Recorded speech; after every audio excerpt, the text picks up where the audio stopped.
Sungai Rajang merupakan sebuah sungai yang terpanjang di Sarawak dan di keseluruhan Malaysia dengan kepanjangan 563 km. Tercatat sejarah penting di Sungai Rajang apabila Kerajaan Sarawak di bawah pentadbiran Raja Brooke bersama Kerajaan Dutch Borneo mengadakan pertemuan dengan masyarakat Iban, Kayan dan Kenyah dari Kepit dan dari Indonesia pada tahun 1924. Pertemuan tersebut bertujuan untuk membentuk perdamaian antara semua etnik yang terlibat. Keadaan ini disebabkan sering kali berlakunya pergaduhan antara kumpulan maupun etnik yang berbeza di Sarawak yang telah menyebabkan kehilangan banyak nyawa. Oleh yang demikian, perjanjian pada tahun 1924 itu di Sungai Rajang tersebut menjadi permulaan bersejarah yang membentuk keamanan di Sarawak.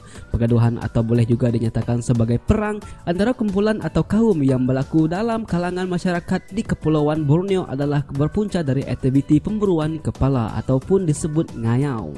Aktiviti pemburuan kepala merupakan satu tradisi yang dilakukan sejak turun-menurun oleh masyarakat di Kepulauan Borneo. Pada waktu itu, Sungai Rajang merupakan bahagian yang menempatkan jumlah penduduk yang paling ramai dan berbilang kaum di Sarawak. Antara kaum yang boleh ditemui di sepanjang Sungai Rajang termasuklah Iban, Beketan, Kejaman, Punan Bah, Sekapang, Tanjung dan Kenawin.